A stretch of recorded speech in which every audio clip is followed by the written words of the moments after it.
19 20,000 20,000 ចង់ពេញបាត់ទេនិយាយ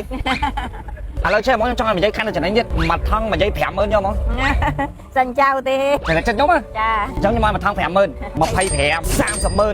មកនិយាយចំណេញ 35000 40000 45000 50000មកនិយាយចោលចៅទិញថែមទៀតអត់ សិនចៅ តែចៅមិនចៅទិញទៀតអញ្ចឹង 55000ដល់នេះបណ្ដោយ 60000ដល់នេះទៀតមកនិយាយ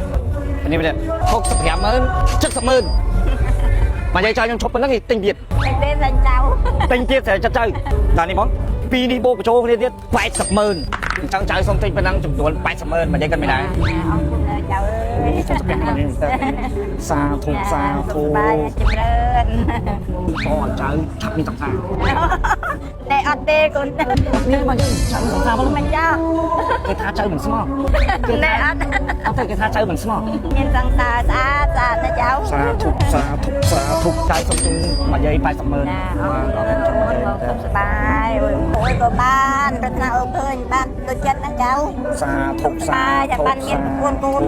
ទឹកប្រាក់នេះគឺខ្ញុំបានមកពីលោកជំទាវដានអាហារ ចៅ អរគុណច្រើនមកនិយាយមែនតើ បាយ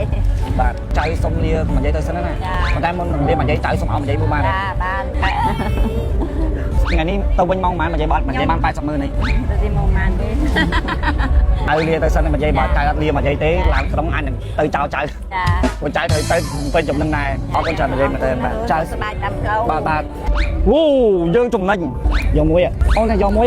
ណែអូនយកបង្ទាស៊ីឈ្វាន់ក៏ឲ្យកលីងឈប់ទៀតនំខ្មែរយើងទៀតអរគុណច្រើននេះមែនតើពុកកលីងឈប់ទៀតអរគុណច្រើនបងនេះខ្មែរយើងបងស្រីនំខ្មែរយើងមកទៀត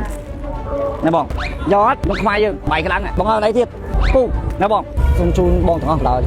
អរគុណច្រើនបងមែនតើអរគុណច្រើនបងបាទចែកអស់រលីងខើយ៉ាពេលផ្លែតបងអរគុណច្រើនមែនតើបងបាទបាទ ឲ្យយកមួយអូ បាទបងដាណាខែណៃគ្រីមជាលេម្សៅវីតាមីនដែលលេជាមួយនឹងគ្រីមតងសុខធាមនិងដបសេរ៉ូមដែលជួយព្យាបាលស្បែកមុខនិងអាចរុយនិងមុខជាំជាពិសេសនោះធ្វើឲ្យស្បែកមុខសម៉ត់រលោងរបៀបប្រើងាយស្រួលបំផុតលាបនៅលើមុខមុនពេលចូលគេងហើយចំពោះផលិតផលដាណាខែណៃគ្រីមនេះដែរផលិតឡើងដោយអ្នកជំនាញ Clinic សាស្បែកហើយខ្ញុំក៏សូមអរគុណទៅកាន់លោកជំទាវដាណាហាក់ដែលគាត់បានធ្វើការឧបត្ថម្ភជាទឹកប្រាក់ជូនទៅកាន់អ៊ំស្រីនៅក្នុងវីដេអូមួយនេះអញ្ចឹងបងប្អូនដែលធ្វើការ follow គាត់បានដែលខ្ញុំបានធ្វើការដាក់នៅនេះគាត់នឹងធ្វើការឧបត្ថម្ភជាទឹកប្រាក់ដើម្បីជួយអ៊ំពូមីមីងបន្តទៀត